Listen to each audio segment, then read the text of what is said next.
Dumelang, welcome to Face the Nation. My name is Clement Manyatela. Great to have you with us here on SABC News. On the show tonight, how long will Johannesburg residents have to deal with unreliable and inconsistent water supply? Once again, thousands of residents were left frustrated this past weekend without water as Joburg Water was undertaking, together of course with Rand Water, maintenance of the city's water infrastructure. That maintenance is now done, but will it lead to consistent, reliable water supply?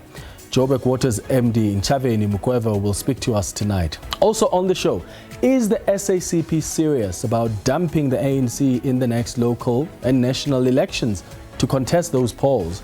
And what are the consequences of that decision for the ANC and the alliance? Does the SACP even have enough support and influence on the ground to go at it alone?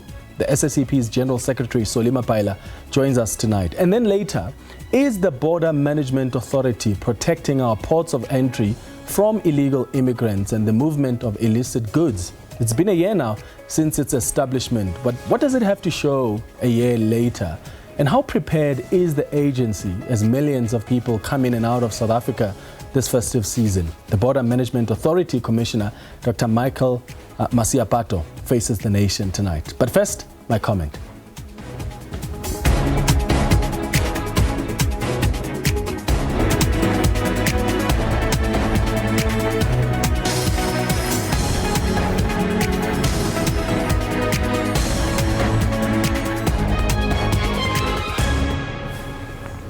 So there's been lots of frustration in and around Johannesburg since Friday as residents were without water. Rand Water underwent a massive 86-hour maintenance of the city's water infrastructure. The bulk water utility has since indicated that it has completed the maintenance at the Aikenhof station and the pumping has now resumed. My understanding is that the water system is now expected to start to recover progressively. However, not all of the areas will get water at the same time. The low-lying areas get water first, and then they'll be followed by the high-lying areas. So if you've been without water since Friday, the good news is that water is on the way. Rand Water have given themselves, I think, about 3 to 5 days for a full recovery. Here's what the authorities have had to say so far about the updates to the water infrastructure. Once we say the project is completed, it does not mean necessarily people will have water immediately. People who are living in the low-lying areas are getting water. I know some of them are beginning to get water as we speak. Then the people who are in the high-lying areas will follow suit. So it is a process of just restarting the system and ensuring that people do get water. The full recovery of the system, we gave it between 3 and 5 days. So when I say between 3 and 5 days, it does not necessarily mean people will not have water between all these days. The water will be trickling. Obviously, when we were doing a maintenance, we did reduce pumping. So it will be at a reduced level, but water will still be coming through. So all in all, we're saying come by Friday, we will be pumping at 100%. The recovery will be at full capacity. So everything will be happening, let's say, by Friday. Yeah, but these updates have left some residents frustrated without water for the whole weekend. Oh, it's been a nightmare, hey. It's been the whole weekend. And what we found surprising is that I was in Carltonville since Friday and there was no water there as well. So it was quite a shock to find that it's pretty much most of Gauteng that doesn't have water. And we find it to be quite a disappointment. We think it's going to be one thirsty Christmas. It's a bit of a battle because she's 1 month old, so staying hydrated and, myself having to stay hydrated because I'm a breastfeeding mother, it's a battle. And then having to chase water tankers, which is not even always there, or you can't even find them. It gives one quite of a headache. Across the board, people have been battling, from well-to-do people who have their own borehole water, right through to people who don't have any access to any water. Basically, borehole water has to be boiled anyway. You can't really trust it around Joburg at the moment. and then it's also got chemicals in it. But people have been really, really struggling. I know of a person who had to leave hospital because they couldn't sterilize the equipment. They had to leave, be discharged because of the hospital, not because of them, and they'll have to postpone and have the operation done next year. There are other people who have newborn babies, people who are just across the board are struggling with water. So I think the communication from Joburg Water has been very poor. They really need to do a much better job than what they have been doing. Now, some residents were complaining that the promised water tankers did not arrive or were not enough to meet the needs of their communities. But one thing that many people were complaining about is that the water cut during one of the most important weekends of the month is not ideal. It was a long weekend, people had events, they were hosting family, they had ceremonies, and some said these infrastructure upgrades should not happen on a long weekend like this past one. So tonight we're asking you, how have you been affected by these upgrades, and when do you prefer the water cuts? Because doing maintenance is important for infrastructure. It's important, but it has to be done in a way that doesn't inconvenience you immensely. Do you think Joburg Water was ill prepared for this maintenance? So when do you think is the best time to implement the cuts when maintenance is being done? And how have you been affected as well? Let us know your thoughts on WhatsApp. You can send us a WhatsApp voice note on 078 459 1897. Remember to tell us your name on your surname. Alternatively, you can send us an X.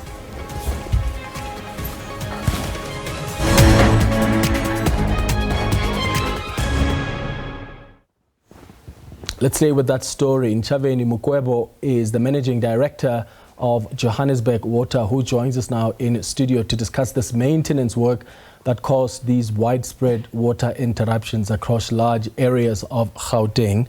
Thank you so much for making time for us, Ntshavheni. Good evening.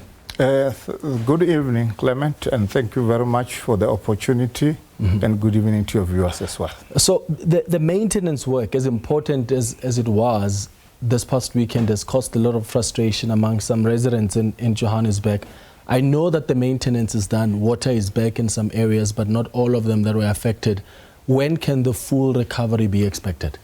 So we have started the process of recovering the system, and that process started last night at about 9 o'clock.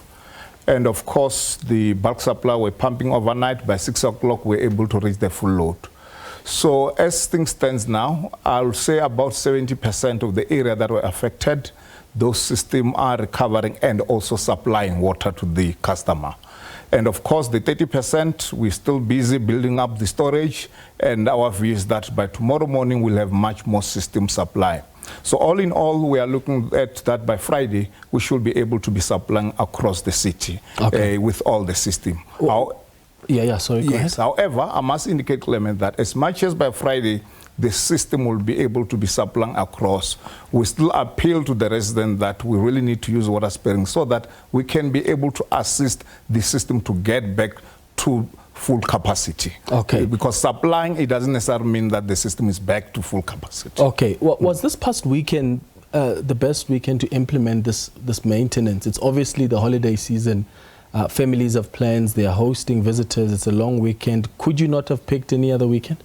Let me put it this way. In fact, this issue was discussed extensively with the bulk supplier, because of course we started announcing this issue of this shutdown about 3 weeks back or 3 weeks before the shutdown, and there were concerns that were raised by resident stakeholders, and we sat around the table and really engaged. And of course, it came up very clear that the bulk supplier normally, they do their maintenance in winter when the demand is low, as well as during a December holiday, simply because during December holiday, the demand also is low, simply other industries have closed, and so on. So from maintenance point of view, informed mainly by demand and the impact that maintenance may end up having, the winter plus issue of the December holiday is an ideal period, especially if you are looking at a massive system like what we're talking about. Yeah, it could still be the first week of December or maybe the second week of December. Yeah. I suppose when you're doing it on the weekend of the 16th, it's a long holiday.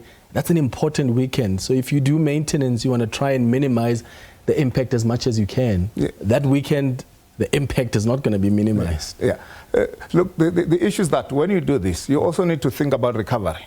I can tell you, if this maintenance was delayed by a week, we're going to get even more pushback, where people will say, hang on, you know, we're still going to get to Christmas without water. So the timing was really important also from our side to make sure that indeed it's done as early as possible, and then we can be able to get the system back before we really start getting to the Christmas and so on. All right. Did the contingency measures that you put in place work? And let's talk about the tankers, for instance. There are some residents that have complained that the promised water tankers didn't arrive. In some instances, they were not enough to meet the needs of the respective communities. So if you look at the city of Johannesburg, as much as this shutdown, especially was affecting more than city of Johannesburg, I'm going to focus on the city of Johannesburg. So the volume of water that we consume on daily basis is quite huge. You're talking about overall demand of about 1,700 megaliters. And what happened over the last weekend, the shutdown that we're busy with was affecting roughly 70% of the city. Because you may pick up that there were 2 different maintenance work happening at 2 different pump stations. And that's all in all covering about 70%.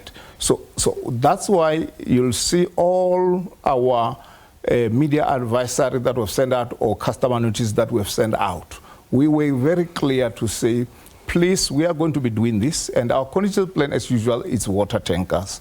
But because of the magnitude of this, we really appeal also to residents to say, please help us, especially for the first few days of the shutdown, by storing water so that at least we don't only rely on water tanker, because water tanker will never replace the tap water, especially if you take into account the magnitude of the shutdown. Yeah, but it's your responsibility to make sure the impact is not as massive, right? I mean, I don't know if you've seen that there was a woman with a 1-month-old child.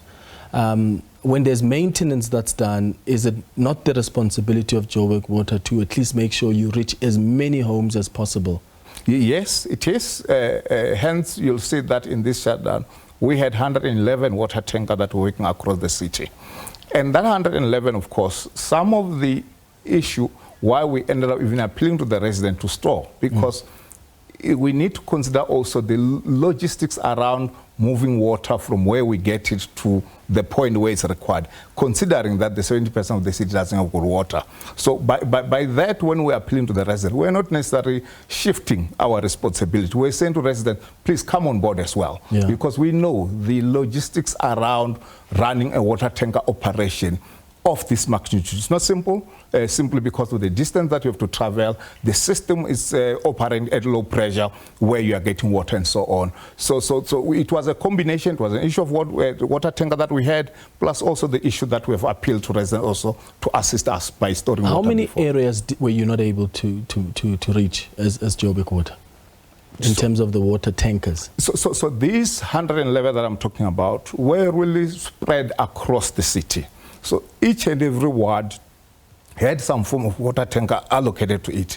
The only thing, of course, you'll find that a person will say, no, it means to get to water, I have to travel, for instance, 2 kilometers to get to water, which is things that really the residents are not happy about. So overall, if you look each corner of the city, there was water tanker, but that doesn't necessarily mean that the water tanker will be on your own street. Because one, in areas where we're placing the stationary tanks, you know, stationary tank is the one that we place in various areas, strategic area of the community. We fill that stationary tanks, and of course, we advise the community to say, if you need water in this specific ward, this is the stationary tank, this is where you'll find stationary tanks. Where we're not using stationary tank, we'll have a roaming water tanker, but that roaming water tanker, it doesn't mean that it will go through each and every street of a neighborhood. You know, it will have a dedicated route to say, this is where the water tanker will be passing, and with a certain stop for people to be able to get water. When is the next maintenance due? How often are you going to be doing this maintenance work? So maintenance of this magnitude doesn't happen really often. I mean, as I said to you, city of Johannesburg was affected 70%. Plus, of course, other neighboring municipality. But of course, bulk supplier, they've been doing maintenance, but also on our side, we run maintenance, but on our side, of course, because we if we look at it, when we get water from rainwater, we've got about 150 different systems. So whenever we do our maintenance, it's at a system level, which means it's really not this magnitude, the maintenance that happen on our side. And you find that you don't really get much discussion around it, but it do happen all the time. Okay, and does this maintenance then help enhance our water delivery system? So in other words, we must now expect more reliable and sustainable water supply for the residents of Johannesburg and no more water challenges, or are we not out of the woods yet? Yeah, so certainly this maintenance, I mean, it really assists a lot in improving the reliability of the infrastructure, because if you look at what the bulk supply communicated publicly to us, as well as the residents of the various cities that were affected, is that they were the work that they were doing, specifically at Ekenhof, they were doing so that they can be able to have some form of flexibility, so that in future, if there is any work that they want to do on certain pump, they don't necessarily need to have the entire pump station down. They can be able to isolate certain parts of the pumps while they are still be able to pump. So indeed, that assists, because it simply means that the reliability is much better, there's flexibility and so on. But that does not necessarily mean that we are done, because of course maintenance, considering the age of the infrastructure overall that we find, especially in the city, we need to renew our infrastructure. But the important thing is that as we do this, we'll be engaging with the community to make sure that everybody's aware what's happening. When you say renew, are you talking about maintaining it or completely refurbish it and get new infrastructure? Of course, it's combination. Yeah. There's issue of maintenance that will happen on an ongoing basis. When that maintenance happen, we'll have to have shut down now and then. That will happen. But of course, there are issues of also renewal of infrastructure, which when that happen, of course, it also have some form of interruption at some point when you are really tying in the new pipeline to the existing one. Isn't that a better long-term plan? The renewal of the infrastructure, because with the aging infrastructure we have, you have to do consistent maintenance, and then you see this sort of regular quote-unquote interruptions. Yes, indeed. Renewal, in terms of access management, I mean, the best practice, you need to do both. You know, the issue of really both plan and maintenance, specifically, that you need to do in your assets, your water system, that needs to happen on an ongoing basis, you know. But at the same time, when your assets reaches certain age in terms of the lifespan, as well as when the performance really is not at the level that is desirable, you need to be able to get to a point that you renew it, because issues of really trying to keep on maintaining that assets may not be cost effective. So both those approaches are required. But do you have enough money though to repair and upgrade the city's water infrastructure? So historically that has been a challenge, and that has been a challenge from the fact that, of course, limited resources, where you'll find that, of course, what we need to be renewing in terms of the overall assets of the water services is much more than the resources that were available. But I'm sure you may have picked up that in July, Council of the City of Johannesburg approved a turnaround plan, which is really very clear in terms of the investment plan that need to happen over the 10-year period. Okay. And that is part of the overall trading reforms, turnaround plans for the trading services for Metro, which I'm sure is going to be assisting us to be able to deal with the challenges that we've been having for infrastructure. All right, Ntshavheni Mukwevho, thank you so much for making time for us this evening. He's the Managing Director of Johannesburg Water. When we come back, we'll speak to the SACP's General Secretary, Soli Mapaila. Is the SACP serious about dumping the ANC and contesting the next local and national elections? We'll find out. Stay with us here on Face the Nation.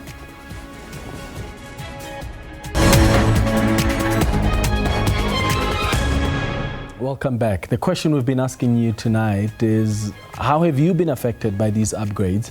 And when do you actually prefer these water cards? Because maintenance is important to our water infrastructure, and it must still be done in a way that minimizes the impact on you as residents. Let's look at some of the tweets that have come through. Dino says, public holidays inclusive of long weekends and specifically when the country is at its peak in terms of activities is a no-no. Yes, indeed, maintenance is necessary, but consider the destruction. Uyanda says the maintenance should have been done before the festive season or be delayed to next year. A lot of families are at home around this time and water disruptions only disturb their daily activities. They must review the maintenance schedule. Bonami says systematically regular scheduled intervals that are clearly communicated to those affected can plan ahead.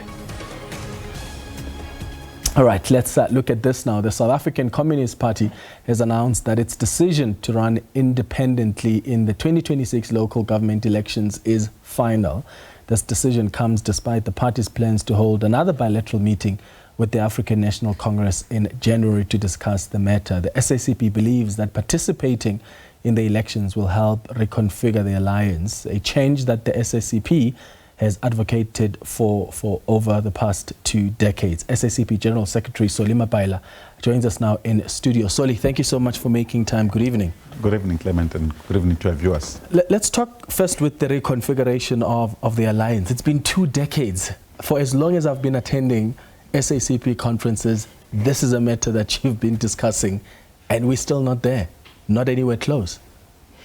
Yeah, the Congress, this recent Special National Congress, has moved ahead to implement the reconfiguration now on our terms, if you like. Because on the terms that were practically negotiated over many years, the main component was the ANC, which has been reluctant to embrace the framework of reconfiguration, although in policy form, they've accepted the framework themselves. I mean, even the last NASRA conference, the president spoke about reconfiguration of the alliance. But post that, nothing practical ever takes place.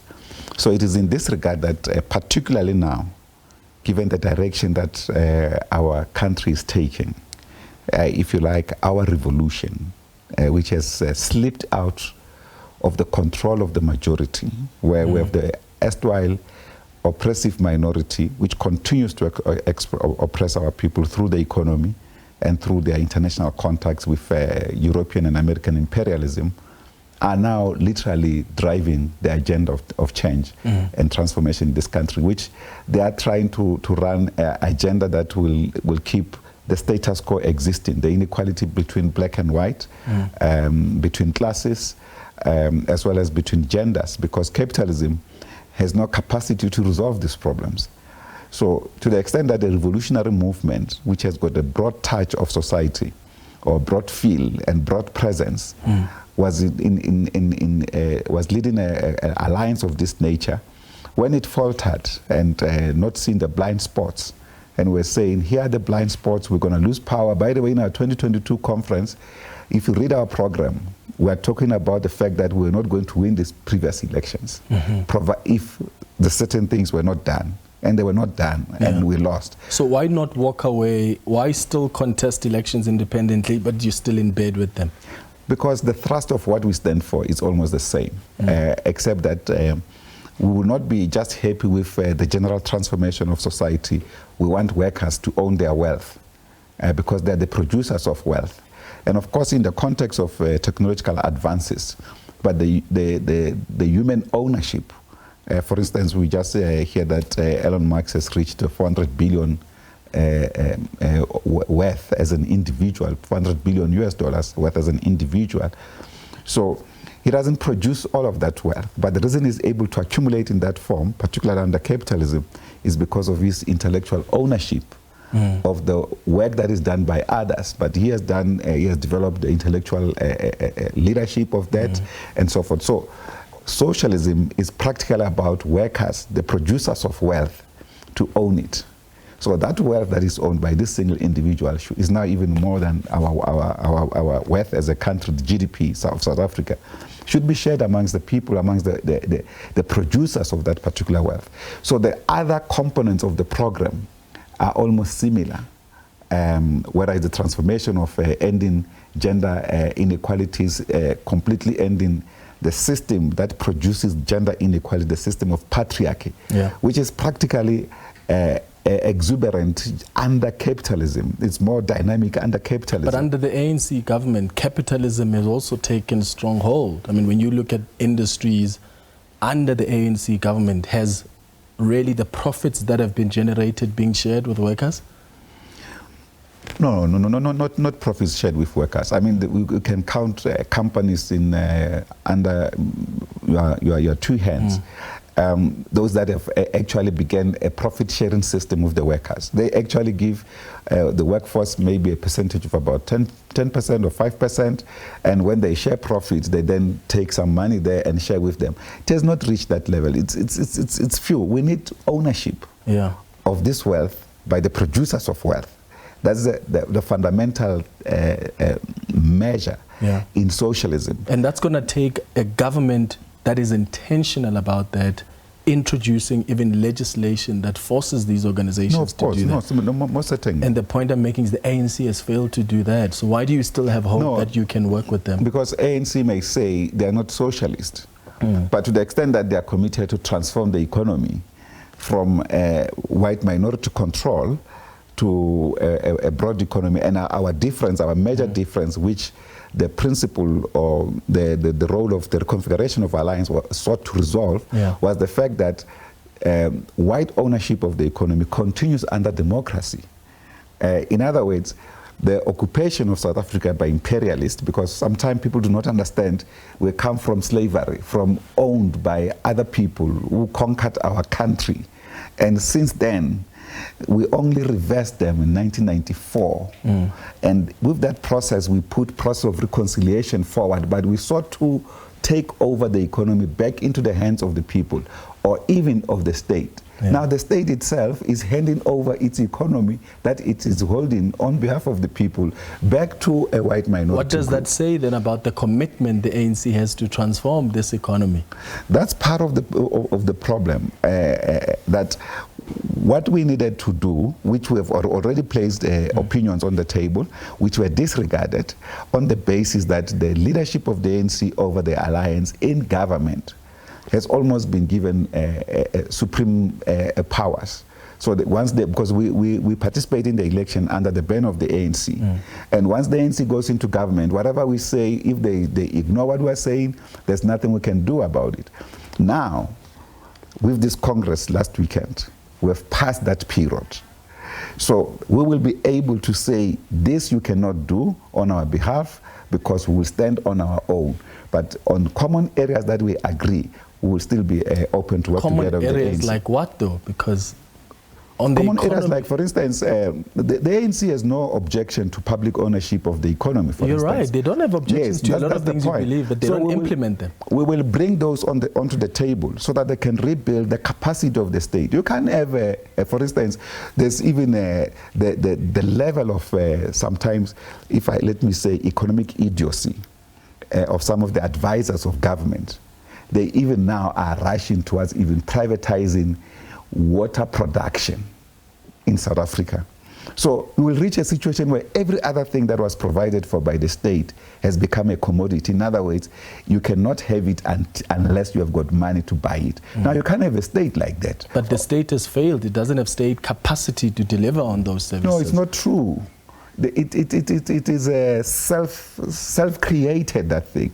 It is not true. The state does have the capacity in all fields, in all areas. They've got specialists. You can just go and check into the bureaucracy, some of the people that are working there, the qualification of some of these people. But you find an engineer, top engineer, his job in government or her job in government is never to do engineering work, is to push paper. This thing this process is followed the law and so forth and so forth. That's not the task of an engineer. The task of engineer is to supervise engineering work. What about investment? Because that's another thing. This government doesn't have money. Clearly, that's why they need private investment. Yeah, but Clement, I don't understand. You know, in fact, you should never ask this question to me again. Why? Because I have replied to this question on the studio, and none of you as journalists are interested. I've said, I want to debate the President of the Republic, the Minister of Finance, here in public or any other public platform, any of you can facilitate that, to deal with this concept, this wrong concept that we don't have money. How can a sovereign state that create its own money not have money? It's not true. I've addressed this thing even when I addressed the ANC National Conference at Nasrec. But that's what you say, Treasury, which is the people that's part of the problem, because we are all governed by a neoliberal agenda of international capital, straight-jacketed system of the United States. It doesn't care about the realities in our country. And on that basis, what the Americans say, we apply it here.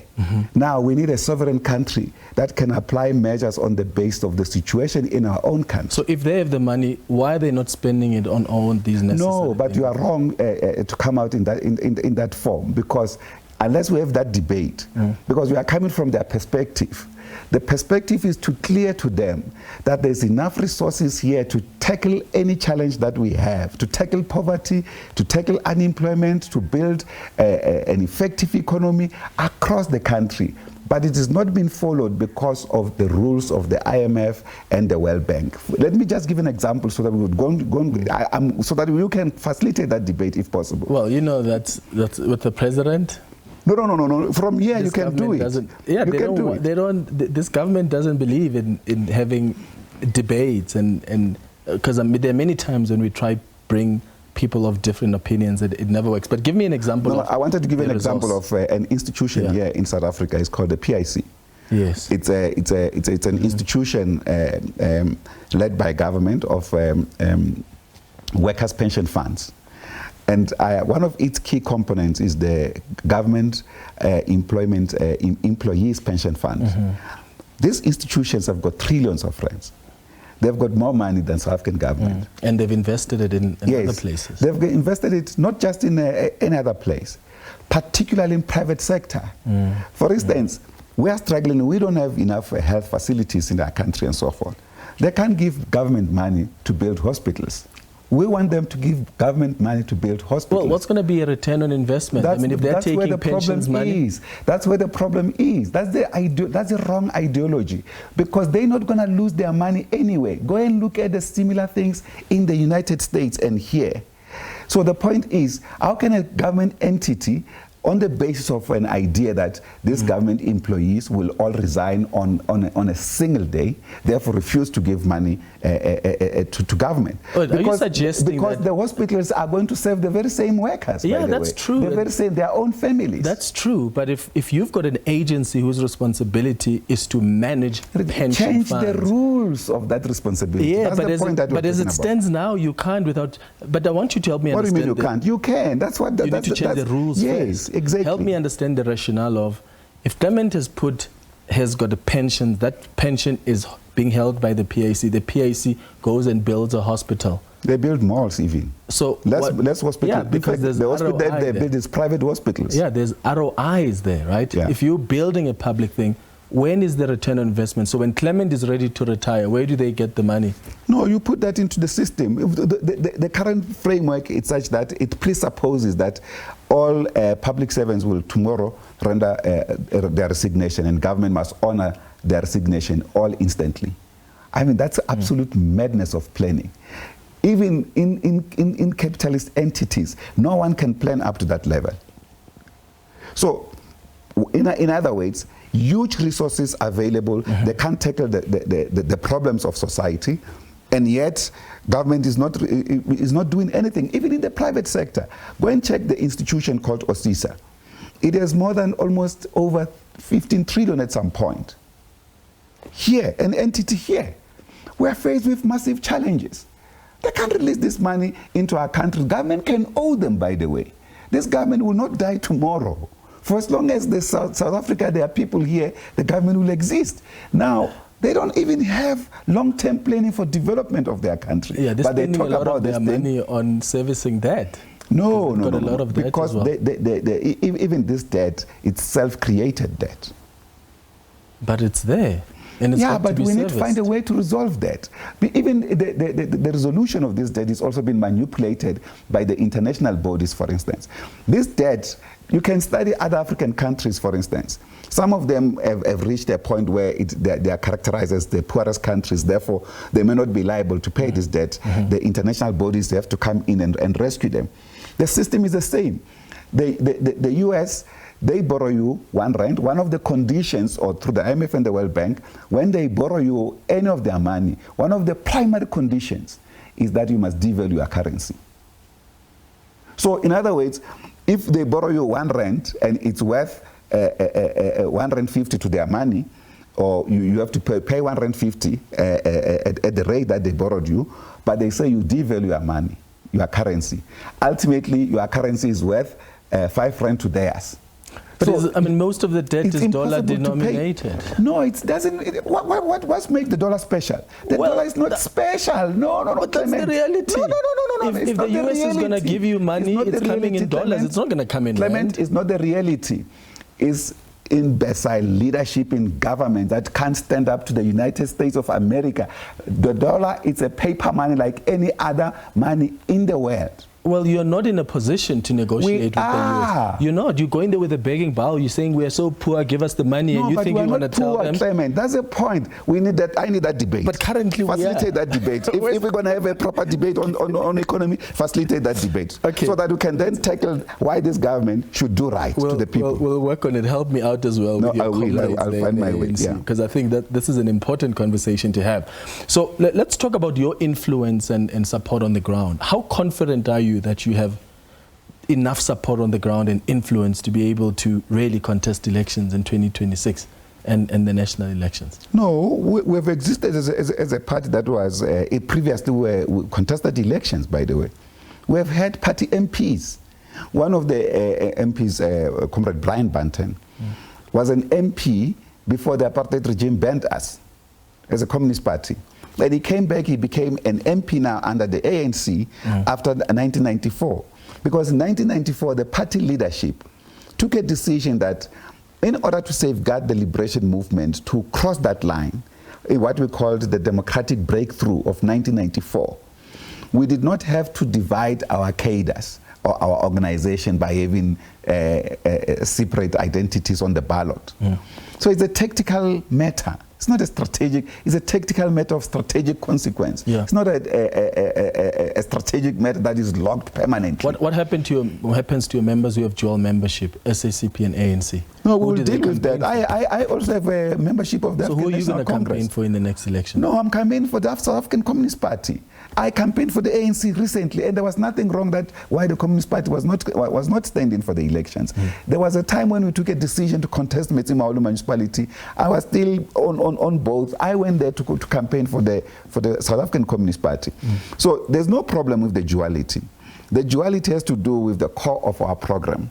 The program to transform South Africa economically, racially, and to build unity and create prosperity in the country. That general program, to the extent that members of the ANC and the ANC is committed to it, the duality of membership will remain.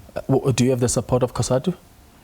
No, the COSATU will decide about that. To support? Yes, of course, as a federation. It's a federation of different affiliates. Some of them, they have robust debates as well. As you know, one of the things in the previous election, they'd agreed that if there's no reconfiguration of the alliance, they will go with us. But because we didn't take a firm stand ourselves, because of we allowed these delaying tactics of the ANC leaders, because after the Congress, we went to them, they said, okay, we'll convene a meeting this time, and they don't convene a meeting. At that time, they take too long to convene a meeting, but because there's a commitment to convene a meeting, we take their bona fides, we keep trying, and we have a meeting. The last meeting we had after 2022, when we took this decision, because the 2022 Congress gave us a deadline. In the past, this used to be general decision. Now, the 2022 deadline said, by the augmented central committee, which is a meeting of that we extend to our district secretary and other layers of provincial executive committees. Yeah. So they said by this time, if the alliance is not reconfigured, you should stand on your own. Which is what you have done now. No, we didn't do that in 2024. We should have done that in 2024. We couldn't because of the threats faced to the ANC. And we felt at that point, let's rather defend the movement now, defend the ANC, defend the revolution, but be ready to contest. Let me get your thoughts on this before we wrap up. I interviewed the former Minister Ngwakura Matlodi on this show about a week ago, and he shares the same views as you, as the SACP, about the GNU. And he said, and I quote here, this GNU was planned a long time ago. The DA is prepared. DA ministers will outperform ANC ministers. They'll use that to campaign in the next elections, and the ANC will die.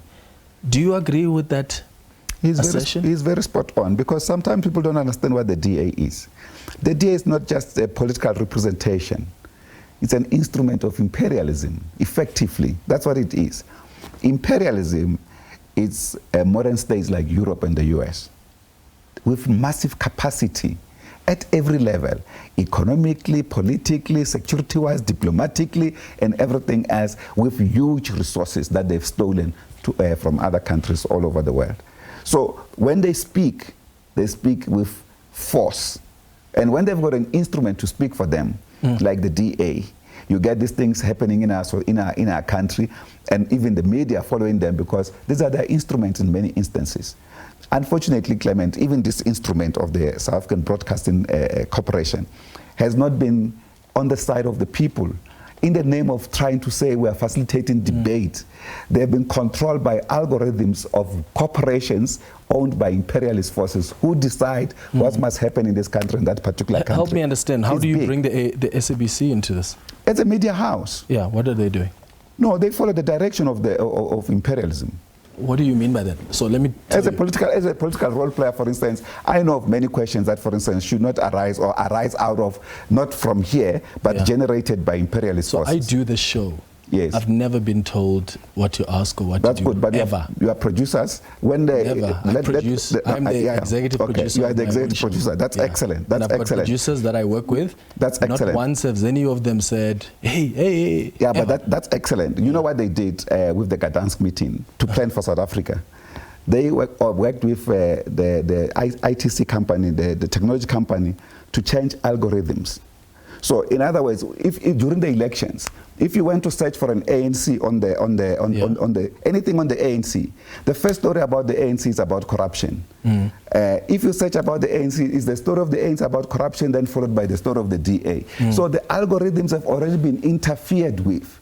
So the general debate in society is driven by the algorithms. And when you are taking the topical questions, you don't know, and they didn't even hide it, by the way. Yeah, we don't work on algorithms. We think for ourselves. No. You don't work on algorithms, but you can work on what is in the social media. No, we don't what is generally the headlines and everything else. We don't do that. That's not how I do the show. If you're like that, excellent stuff. So the presidency is watching you right now. As you are saying, they need to debate. There's a message I want to read to you now. It says, from the presidency, it says, when you are saying they must debate, it says, I won't do that, and neither will the president participate in such madness. It's clear that his contempt, for the president knows no bounds. At least the president still has self-dignity.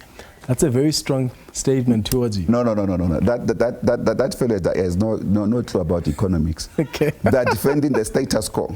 That's why our country is not moving any further. At this pace, Clement, it will take a century to end poverty in this country. So, Mapaila, let me thank you for making time for us. Thank you. Thank you very much. After the break, we'll be joined by the Commissioner at the Border Management Authority. Stay with us here on Face the Nation.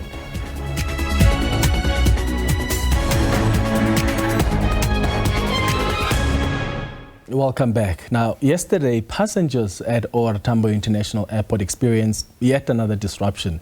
Technical issues with the Border Management Authority's biometric movement control system led to extended queues at immigration.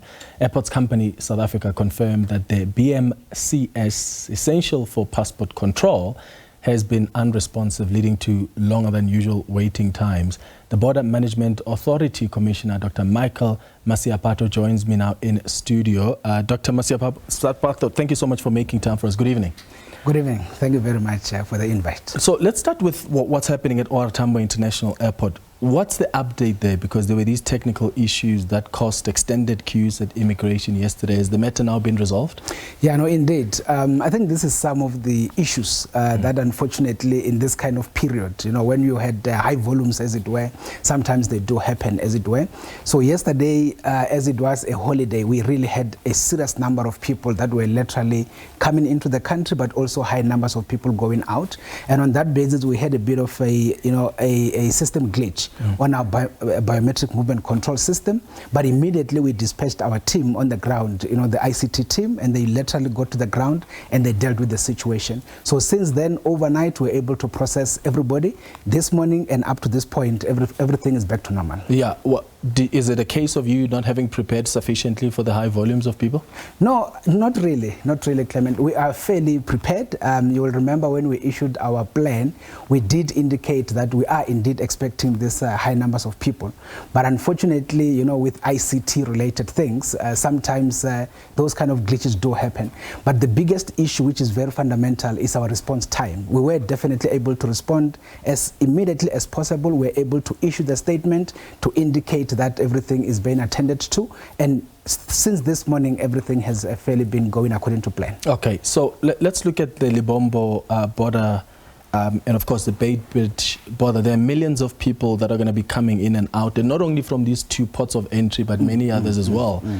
Let's start with land. How ready are you as the Border Management Authority? Because we still don't have an effective fence, so we're going to be seeing people come in and out without going through the necessary authorities?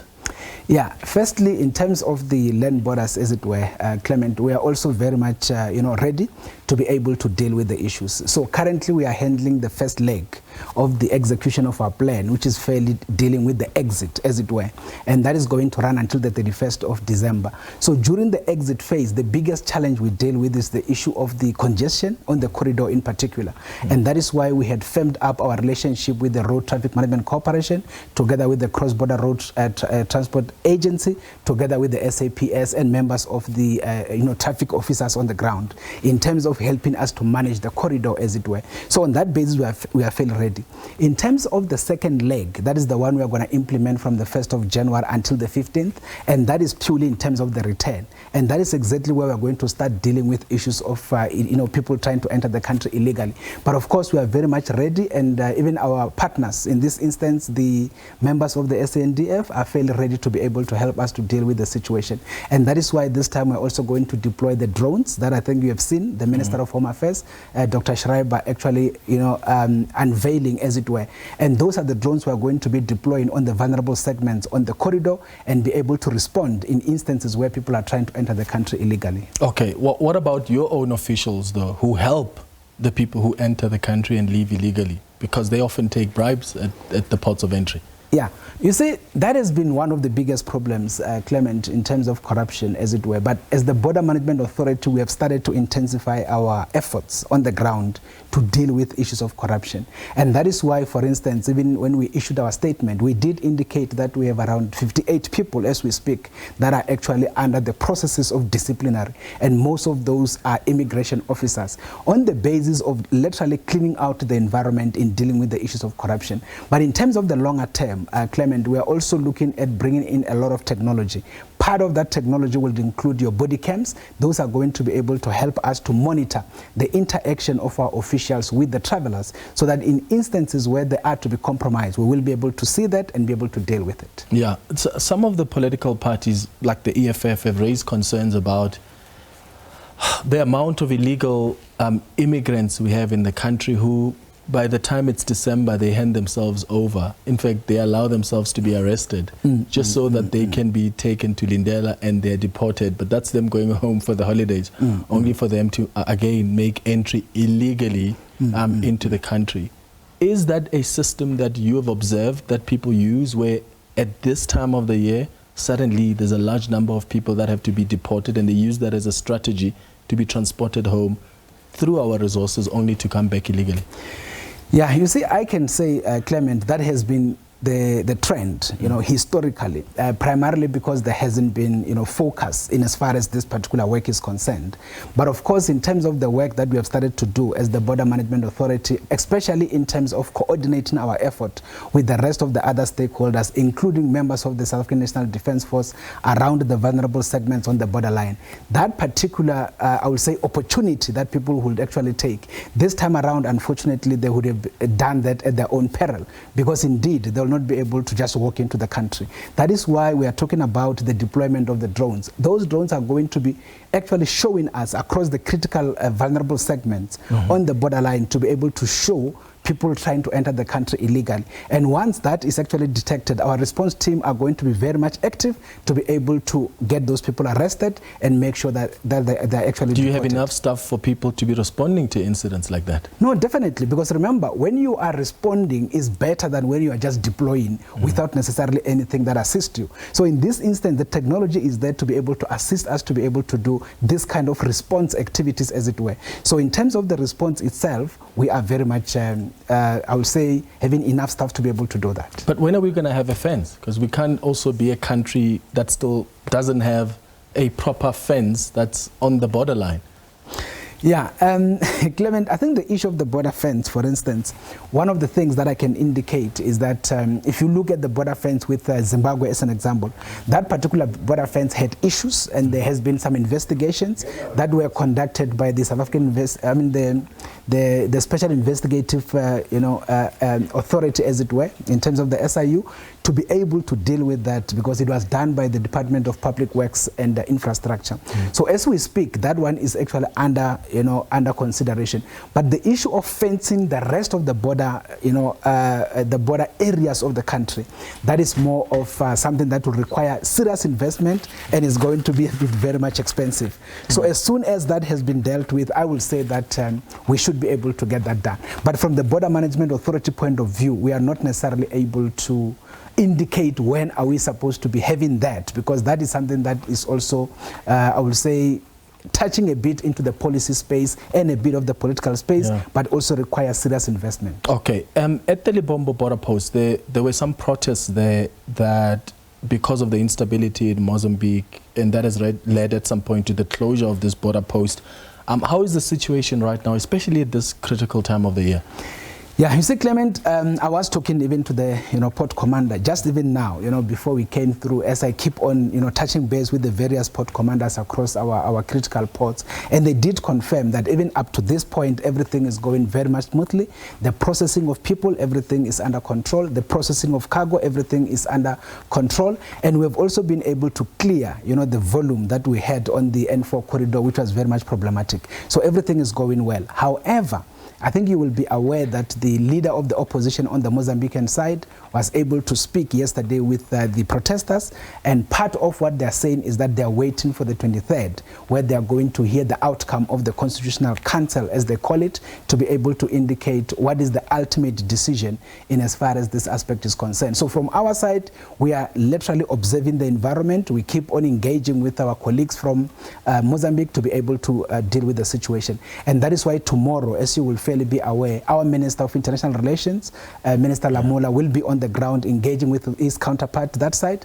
And the key rationale is to be able to start having some kind of your diplomatic, political, consultative engagement to start addressing some of these issues. Okay. And message to those who want to take chances, who are thinking of coming in or who are thinking of coming out illegally? Yeah, you see, when it comes to that, this time around, I can really be very much clear that anybody who will want to try and enter the country illegally, particularly with the technology that we are going to be using, because we've deployed it in all of the critical areas that we know, these are our problematic areas, they will definitely be caught. So this is going to be a 24-hour operation that is going to be running throughout, and on that basis, we will definitely be having response teams ready. As soon as we pick up any element of movement, we are definitely going to respond. We will get them arrested. We will get them indeed processed on the basis of being banned out of the country for 5 years, and therefore we'll get them deported on the spot. All right, Dr. Michael Masiapato, thank you so much for making time for us this evening. Thank you very much, Clement. And thanks to you for watching the Tuesday edition of Face the Nation. We'll be back with you on Thursday at 8 p.m. Have a great evening. Cheers.